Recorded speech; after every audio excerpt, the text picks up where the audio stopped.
কত শখ করে দুজনে মিলে দুধ দিয়ে দই বানালাম বাড়িতে বসে খুব সহজে, কিন্তু সেই দইটা দেখো কি অবস্থা হয়েছে।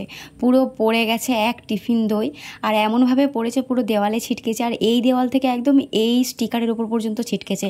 মানে কত বড় অপয়া কাজ আজকে যে হয়েছে তোমাদেরকে কি বলবো। তো তোমরা হয়তো ভাবছো অপয়া কাজ তার মানে নিশ্চয়ই আমার হাত দিয়ে হয়েছে। না না, একদমই তা নয়। তো কিভাবে আর কি করে হয়েছে, কে করেছে, সবটাই তোমাদের সাথে এই ভিডিওতে শেয়ার করব। তো ভিডিওটাকে না টেনে সম্পূর্ণ দেখার অনুরোধ রইল। আশা করছি আমাদের এই দুজনের ছোট্ট একটা ভিডিও তোমাদের অনেক ভালো লাগবে। তো মধ্যে কথা হচ্ছে, ভিডিওটা আমি শুরু করেছিলাম বিকাল 4টে বা 4:30 থেকে। তো আমরা এখানে দই বানাচ্ছিলাম, আমি বানাচ্ছিলাম আর ও আমাকে হেল্প করছিল। মানে ওই বানাচ্ছিল, আমি ওকে একটু হেল্প করছিলাম, কারণ দইটা ওই সচরাচর বানিয়ে থাকে।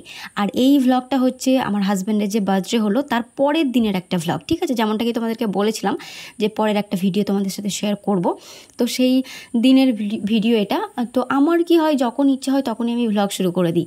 একদম সকালে উঠেই যে শুরু করে দিতে হবে, সারাদিনের একদম নিয়ম করে চলতে হবে, সেই রকম আমার দ্বারা হয় না। তাই আমার যখন মন চায় তখন থেকেই আমি শুরু করে দিই। তো সেরকমই করছিলাম। আর এখানে আমি কিছু সবজি কাটছিলাম, তার কারণ হচ্ছে গিয়ে ওখানে ও দই বানাচ্ছিল আর আমি এখানে বানাবো হচ্ছে তড়কা। কারণ কি রাত্রির বেলাতে যেহেতু আমরা রুটি খাই, সেই হিসাবে আজকে তড়কা বানানো হচ্ছে। আর তোমাদের যেমনটা কি বলেছিলাম আগের ভিডিওতে, যে আমাকে কেকটা কে এনে দিয়েছে তাকেও তোমাদেরকে এই ভিডিওতে দেখাবো। তো সে আজকে রাত্রে আসবে, তো তার সাথেও পরিচয় করিয়ে দেবো, ঠিক আছে? তো এখানে ওর প্রায় দইটা বানানো হয়ে গেছে। আর খুব সহজে, মানে ওই প্রথমে দুধটাকে ফুটিয়ে নিতে হবে, তারপরে ওর মধ্যে চিনি, গুড়, বাতাসা যে কোনো কিছু তোমরা অ্যাড করতে পারো মিষ্টির জন্য। আর যদি তোমরা লাল দই বানাতে চাও তাহলে অবশ্যই গুড় ইউজ করবে বা লাল বাতাসা ইউজ করবে, তাহলে কিন্তু লাল দই হয়ে যাবে। আদারওয়াইজ চিনি ইউজ করলে সাদা হবে। তো তারপরে দুধটা ভালো করে ফুটিয়ে নিয়ে অল্প একটুখানি হাতে সওয়া ঠান্ডা হলে তখন যে দোকান থেকে আমরা কিনে আনি যে দইগুলো, সেইগুলো ভালো করে মিশিয়ে দিতে হবে। মেশানোর পর কী করতে হবে, ওটাকে পাত্রে ডিস্ট্রিবিউট করে দিতে হবে। তারপরে মেন যে কাজ সেটা হলো, তোমাদেরকে আমি দেখাচ্ছি। তো এই দেখো আমি এখানে পাত্রে ডিস্ট্রিবিউট করে দিয়েছি। তো এটাকে কি করতে হবে, ভালো করে মোটা কিছু দিয়ে চাপা দিয়ে রেখে দিতে হবে, মানে ঢেকে রেখে দিতে হবে প্রায় 5 থেকে 7 ঘন্টা। তোমরা এর থেকে বেশিও ঢাকা দিয়ে রাখতে পারো। তো ব্যাস তাহলেই হয়ে যাবে। তারপরে তোমরা ঠান্ডা করে খেতে চাইলে ফ্রিজে দিয়ে দেবে, তারপর খেয়ে নেবে। খুব সহজ পদ্ধতিতে আমরা প্রায় এইটা বানিয়ে থাকি বাড়িতে। যখন আমাদের দুধ খেতে ইচ্ছে করে না তখনই দই বানিয়ে দিই, কারণ কি দই খেতে তো আমরা খুবই ভালোবাসি। তো তারপরে ওটা তো কাজ কমপ্লিট হয়ে গেল, ও চলে গেছে, আর এখন আমি এখানে আমার কাজে লেগে পড়েছি। তো আমাকে এখন অনেক কিছু করতে হবে। দুটো জিনিস করতে হবে, একটা হচ্ছে তড়কা, আর একটা হচ্ছে লাচ্চা, আর একটা হচ্ছে রুটি। তো এখন ওসবগুলো অনেক দেরি, প্রথমে আমি তড়কাটা বানাবো। তো তড়কাটা আমি কীভাবে বানাচ্ছি সেটাও তোমাদেরকে একটুখানি দেখিয়ে দেবো। হ্যাঁ, তড়কা দিয়ে রুটি খেতে সত্যিই অসাধারণ লাগে, খুবই ভালো লাগে। যদি ওয়েদারটা এরকম একটু মানে বর্ষা ওয়েদার হয় তাহলে তো আরোই ভালো লাগবে। তো কিচ্ছু না, প্রথমে যেরকম আমরা অন্যান্য রান্নাতে মশলা তৈরি করি, একটা তেল, পেঁয়াজ, নুন, লঙ্কা, হলুদ, আদা, রসুন যা কিছু দিয়ে, তো মশলাটাকে ভালো করে তৈরি করে নিতে হবে। অলসো আমি এখানে একটু টমেটো দিয়েছি, যার কারণে লাল লাল লাগছে।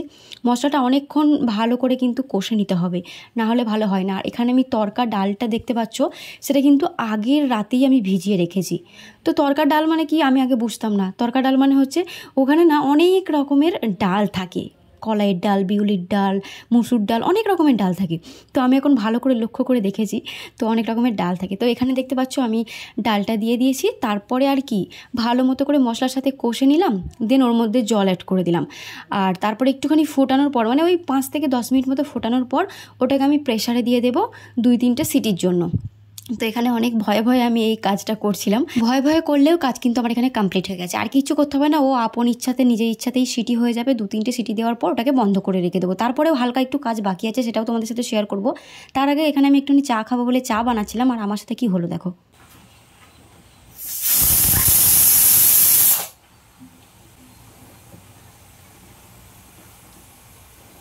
সামান্য প্রেসার কুকারের সিটিতে এত ভয় পেয়ে গেছি যে আমার পুরো জান হাতে চলে এসেছে, মানে ভয়ে।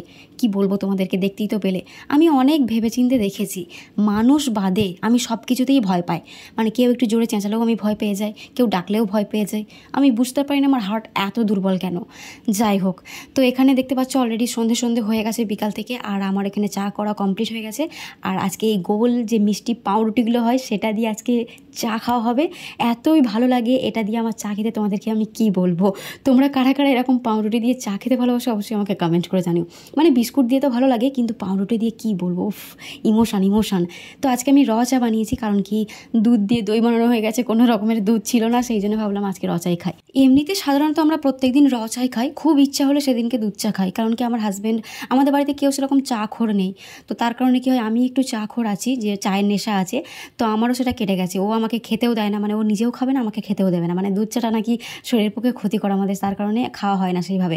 তো যাই হোক, চা খাওয়া কমপ্লিট করে এখানে চলে এসেছি, যে কাজটা বাকি ছিল। তো কী কাজটা বাকি ছিল, যেহেতু আমি ডিম তরকা বানাচ্ছি সেই কারণে এই কাজটা আবার এক্সট্রা একটু তোমাকে করতে হবে। যদি তুমি শুধু তরকা বানাও তাহলে আর এটা করতে হবে না।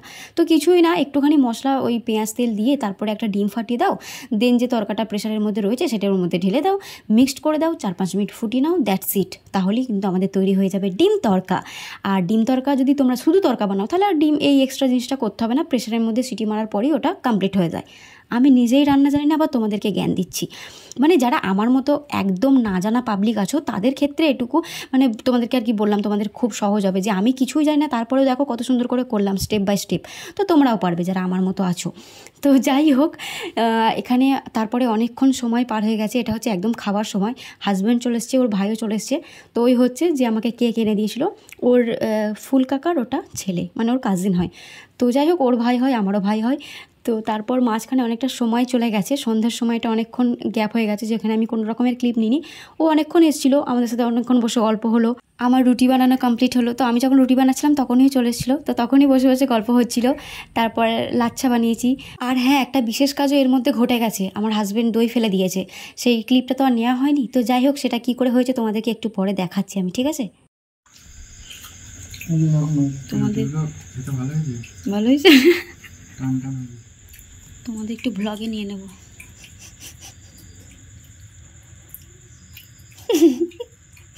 দই ফেলাটা তুলতে হতো। তো তোমরা কি কিছু বুঝতে পারলে, কিছু নোটিশ করলে? আসলে বিষয়টা হচ্ছে, কেউ খেলে তার সামনে ক্যামেরা অন করে তাকে বিরক্ত করা যাবে না। আমিই বকে যাচ্ছিলাম, কিন্তু তাদের কোনো পাত্তা নেই, কোনো অ্যাকশন রিয়াকশান নেই। সেই জন্য ভাবলাম ঠিক আছে, তোমরা শান্তি করে খাও, আমি ক্যামেরাটা দূরে সেট করে দিই। তো সেটাই আর কি হলো, কারণ ওরা হচ্ছে নর্মাল মানুষ, কোনো ব্লগিং পার্সনের মানুষ নয় যে একদম খাবে আর রিয়াকশান দেবে টেস্টি না, সেরকম কোনো রিয়াকশান আমি পাবো না, তোমরাও পাবে না গো। তবে বলছিল যে ভালোই খেতে হয়েছে, মানে তরকা যা ছিল ভালোই হয়েছে, দুজনেই বললো, তো শুনে ভালো লাগলো। যাই হোক, তো এখানে হটপটের মধ্যে রুটিগুলোকে রেখে দিয়েছিলাম স্টোর করে, যাতে করে ঠান্ডা না হয়ে যায়। তো এটাই আর কি হচ্ছিল। তারপর এই করতে করতে না হঠাৎ করে দেখলাম যে দুম করে কারেন্টটা চলে গেল, যেটা খুব স্বাভাবিক একটা ব্যাপার আমাদের এই গ্রামে, যেহেতু গ্রামাঞ্চলে বসবাস করি, খুব একটা যায় না। তবে এই বৃষ্টি যতদিন হচ্ছে ততদিন আর কি এরকম কারেন্টের একটু ডিস্টারবেন্সটা দেখা দিচ্ছে, কিছুক্ষণ পরপর আবার চলে আসে। আর এই দেখো, ছোট্ট একটা টিফিনে দইটা ছিল, বাকিটা সব পড়ে গেছে, ওই ছোটো টিফিনটাই ছিল, তো সেটাই আর কি বেঁচে আছে। তো একদম ওদের খাওয়া দাওয়া প্রায় শেষের দিকে, আমাকেও বলছিল খেয়ে নিতে, বাট আমি বললাম না, আমি শেষে খাবো। তো আমি খাইনি। তারপর খাওয়া দাওয়া কমপ্লিট করে তো অনেকক্ষণ বসে আমরা প্রায় গল্প করলাম, 20 মিনিট থেকে 30 মিনিট মতো, মানে গল্প করলাম, হাসাহাসি হচ্ছিলো, গল্প হচ্ছিলো, যা হয় আর কি একসাথে থাকলে। সেইভাবে তো ওর সাথে দেখা হয় না, ওদের বাড়িটা একটু দূরে। তো যাই হোক, তারপর শেষমেশ ও চলে গেল বাড়ি। আর এই যে রাত হয়ে গেছে, প্রায় এখন 10টা মতো বেজে গেছে। তো তারপর আমার আর খাবার কোনো মুডই ছিল না যে আমি খাবো।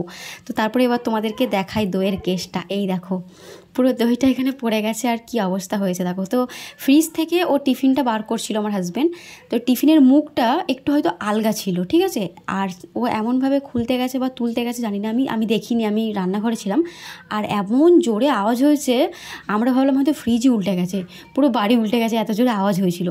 তো যাই হোক, শেষমেশ আমি এখন খেতে বসবো। আর এখন তোমাদেরকে আমি দেখাচ্ছিলাম কী কী রয়েছে। এটা রয়েছে লাচ্ছা রয়েছে, আর ওটা একটা ডিম আলু ভাজা, আর এটা হচ্ছে আমের একটা চাটনি, কাঁচা আমের চাটনি। তো আর তরকাটা ছিল, সেটাও আমি খাইনি কো, আমার খেতে আর ইচ্ছেই করছিল না, অনেকটা রাত হয়ে গেছিলো। তো যে কোনো প্রকারে ওই একটা রুটি আমি শেষমেশ খেলাম।